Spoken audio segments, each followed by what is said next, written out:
My bedroom in my childhood house is adjacent to what used to be my sister's room at the end of a long hallway. My door at a 90-degree angle from hers, with just a small wall separating the two rooms. The house was built in the 70s, so it's not terribly old. But because my room is in the corner of the house and the insulation could probably use updating, it is always freezing in the winter and sweltering in the summer. It had never occurred to me until recently that it was odd that I never heard anything coming from my sister's room while we were growing up. No phone calls, no laughter, no banging or knocking, nothing. I had always attributed it to good insulation, which logically makes no sense because the insulation is crap. Now the silence is all I can think about. But I'm getting ahead of myself. Regrettably, I've moved back in with my parents after having moved out 8 years ago for college.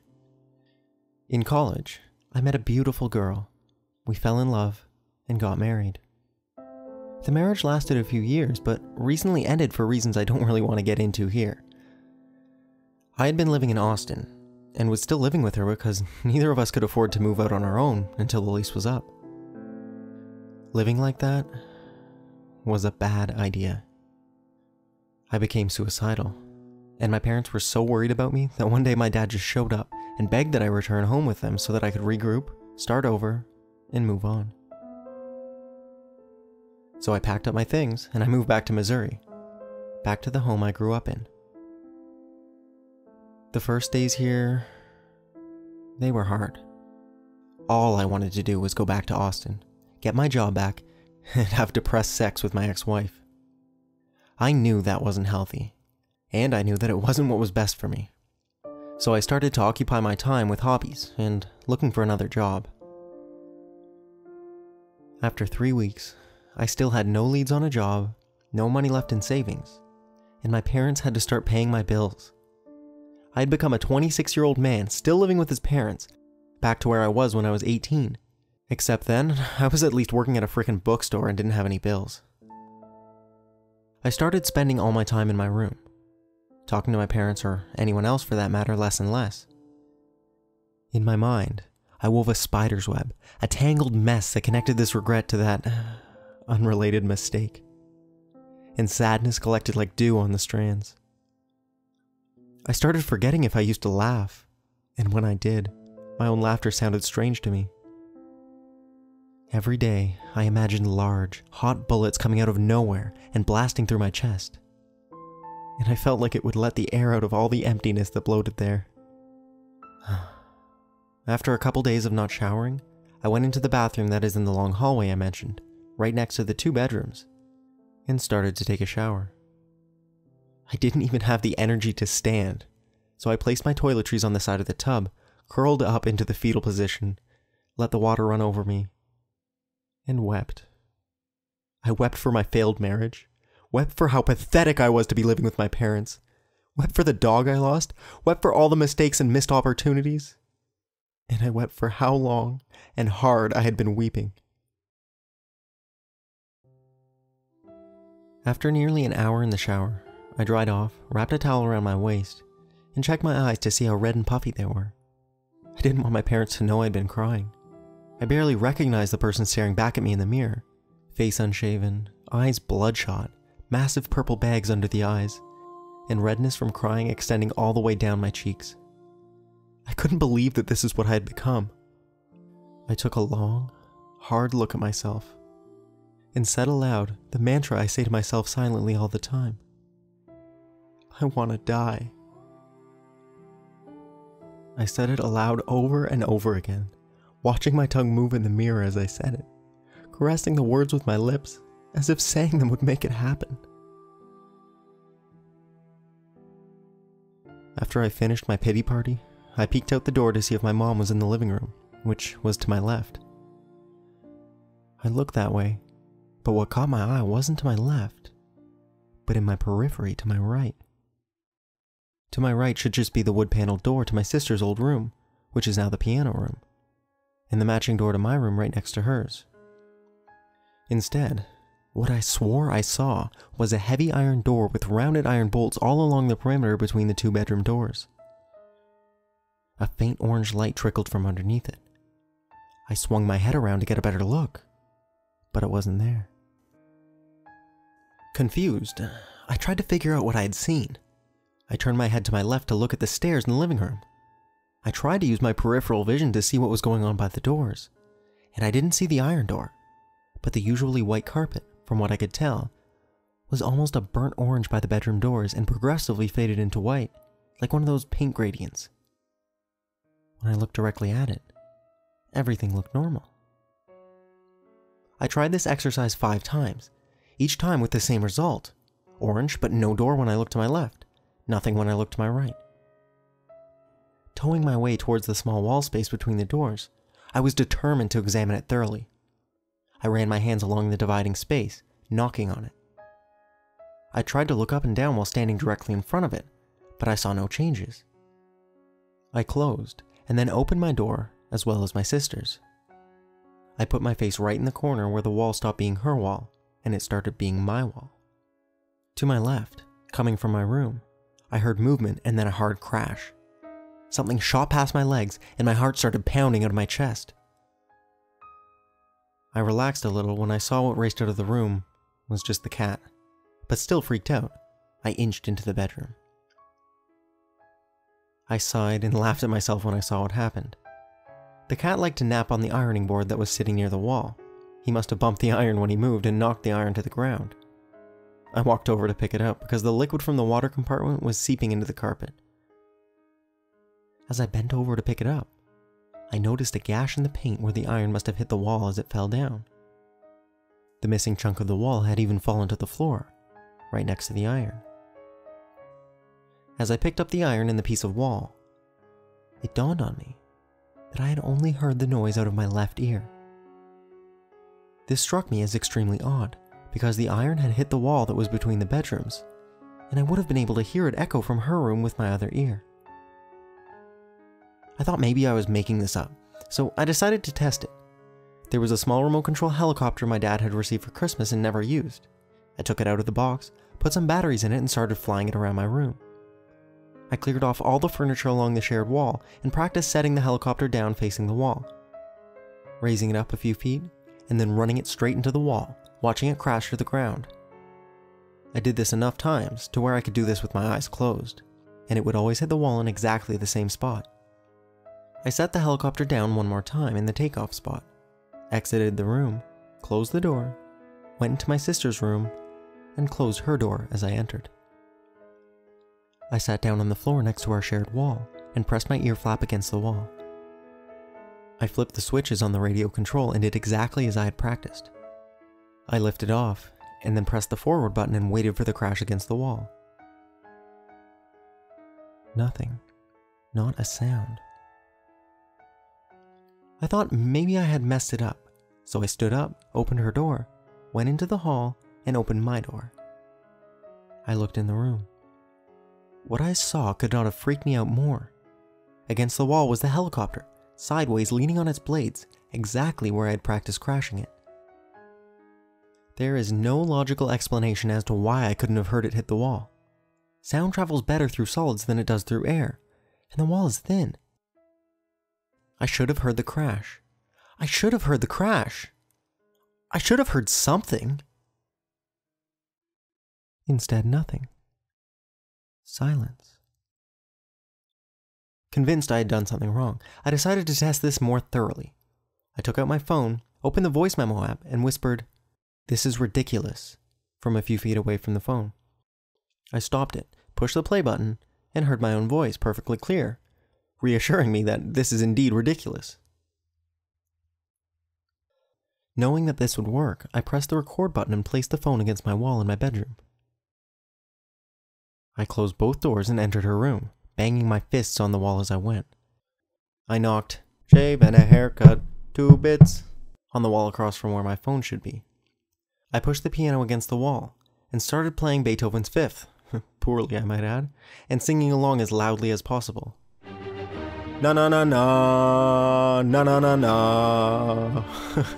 I laughed to myself and knew that the phone would have picked up this. I marched back into my room, picked up the phone, and spoke into it.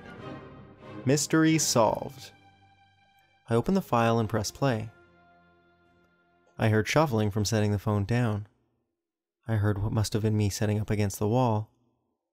I heard my footsteps and the door closing. Then, I heard nothing. The recording had 45 seconds of nothing. Then I heard the door open, footsteps again, and then I heard my own voice. Mystery solved. This couldn't be real. This could not be happening. How is there only silence? The sound had to carry. I plugged my phone into a loud external speaker and turned it up all the way to listen to the recording. Shuffling, setting the phone down, footsteps, the door closing, nothing. Then I heard it. But it wasn't Beethoven's Fifth. It was something between a hiss and a lullaby. I don't know how else to explain it. An old woman's voice faintly cooling, hissing.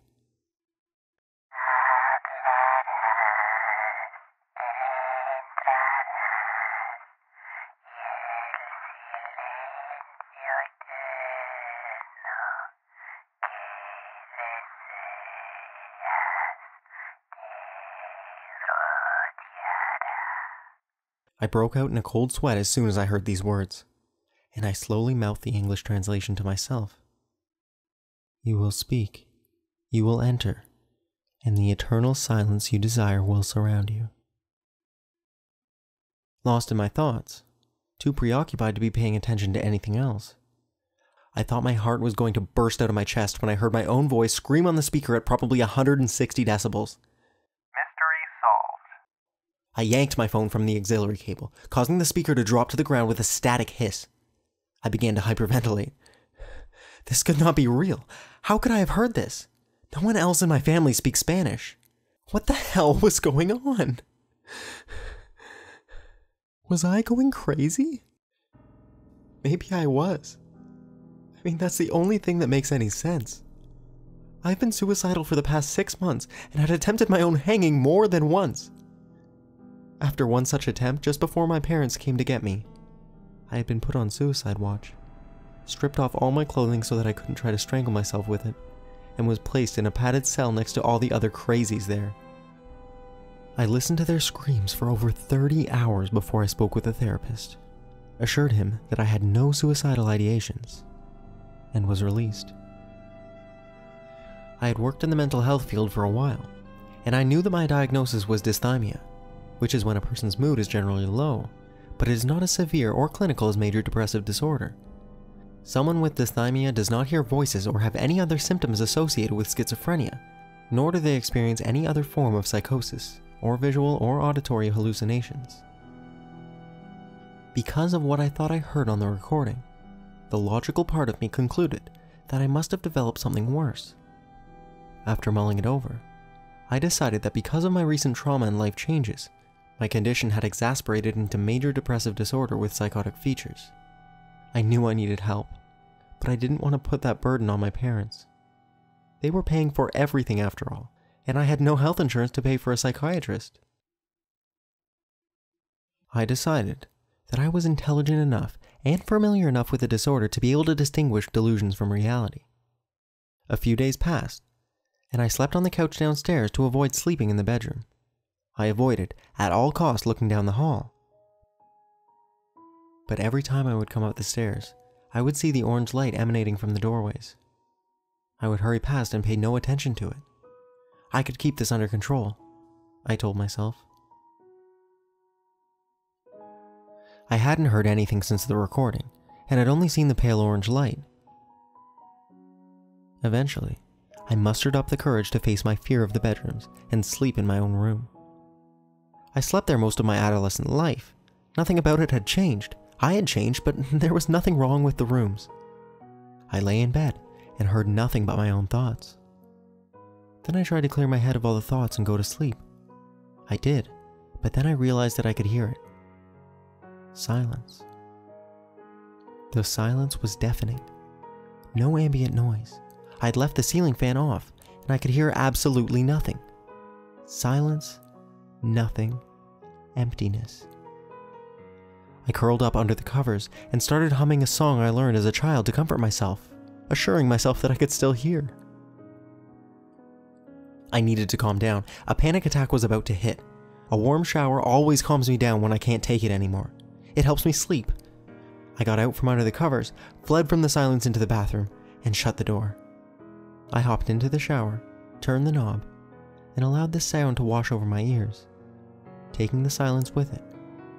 And I let the water wash away my fear and anxiety. I watched it spiral and go down the drain. I bathed like I always do, and just stayed in there as long as I could, until the warm water ran out. I turned off the water and immediately began humming to myself because I feared the silence. I hummed all the way from the shower until I got to the sink. I turned the water on in the sink so I could hear it splashing. I dried off and looked at myself in the mirror. I had lost weight since I last looked at myself. I hadn't cried in days, but underneath my eyes were still purple. My eyes themselves were bloodshot and looked dull, like I was drunk, but I hadn't had a drop of alcohol since coming to live with my parents. I looked at myself in the mirror and told the sad sack staring back at me, "You are pathetic. You are scared of your own room. You're scared of quiet. You don't deserve to live anymore." I stared hard at myself, turned off the water, and immediately started humming. This time though, it wasn't the song from my childhood. It was Beethoven's Fifth. I hummed it to myself the whole time I was cleaning out my ears with the Q-tips. But as I was doing it, I realized that the tune had changed. It wasn't any song I knew from anywhere else. It was just one line, repeated over and over. I couldn't stop. I began singing the words that went along with the slow tune. Hablarás, entrarás, y el silencio eterno que deseas te rodeará. I looked back up at myself to find the person staring back at me with tears streaming down his face and telling me, "I want to die. I want to die. I want to die. Me quiero morir. Me quiero morir. Me quiero morir. Mátame. Mátame. Kill me. Kill me." As if under a trance, I turned and placed my hand on the bathroom doorknob and turned it. I looked to my right, knowing what I would see. The door that I had seen before was now right in front of me. It was iron and very old. It was studded with bolts and had one of those giant metal rings as a handle, with an old keyhole above it. At the top of the door, there was an engraving written in 3 lines, each line changing languages. The first, in I think Italian, the second in Spanish, and the third in English. Lasciante ogne speranza, voi cientrante, hablastes lo que deseabais. I will help. Italian is close to Spanish, and it seems that I've heard the phrase before. The first line says something about hope, and then addresses those who enter. The second line says, "Ye have spoken what ye desired." And then finally, "I will help." There was an orange light coming out from under the door and streaming out of the keyhole. I walked towards it, considered the message on the door and what it meant, and grabbed the ring. And pulled hard. Dust flew up from the floor and heat flew back at my face as I proceeded into the dusty room. I looked around as the dust settled, and I saw the source of the orange light to my right. It was a burning fireplace shaped like a doorframe with a brilliant hissing flame. The warmth was both comforting and terrifying at the same time. Written in burning iron letters above the flame were the words "Silencio Eterno." The flame was mesmerizing. But far more interesting than the flame door was what was to my left. To my left was a wrinkled, old Hispanic woman. She was sitting in a rocking chair with knitting needles in her hands, a skein of yarn in her feet. Her emaciated fingers were moving quickly as she continued knitting. She lifted her eyes from the yarn and smiled a toothless smile at me. Her eyes were glazed over with the cloudiness that comes from people who have become blind. She never stopped knitting. I heard only the hissing and crackling of the fire. the scraping of needles, and the faint rocking from her chair before she addressed me, saying, "My child, Mijo." She paused after this, as if collecting her thoughts before she began singing and silently hissing because of her missing teeth. Hablaste, entraste, y el silencio eterno que deseas puede rodearte.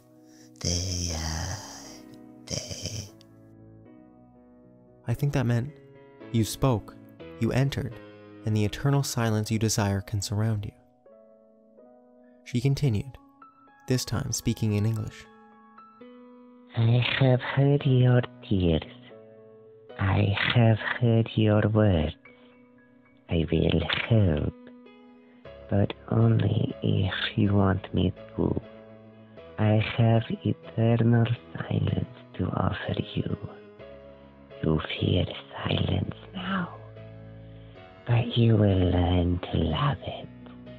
I fear darkness, but now I see more than ever. I am the guardian of eternal silence. But if you desire, you can return here, go to the door, and have eternal, peaceful silence. Your time to enter is not now, but I have a gift before you depart. Ven para acá, mijo. I went to her, as she instructed. Something in me trusted her, trusted that she knew what was best for me. Her soft, wrinkled hands took mine. The coldness from her knitting needles on my hands contrasted the heat I felt from everywhere else. She moved her hands up my arms, across my neck, and up to my face, where she felt my eyes, my nose, my lips, and then my ears. She pulled her hands away and said, Remember, mijo, I am the guardian of eternal silence. With those words, she slammed her hands into my head, the needles penetrating my ear canal. I felt excruciating pain. I heard myself scream, then a loud pop. And then I heard nothing. Silence. The old woman disappeared from before my eyes, and suddenly I found myself in the bathroom, looking at myself in the mirror. The person in the mirror had his mouth open and face contorted in a look of unbearable pain. I'm sure he was screaming, but I heard nothing. Blood was trickling from his ears, and the ends of the Q-tips were barely visible, poking out of each ear. I reached up and pulled out each bloody Q-tip one at a time. I collapsed to the floor, screamed and screamed, but heard nothing. My parents ran into the bathroom. Their mouths moved in what I could imagine were words, picked me up, and carried me out.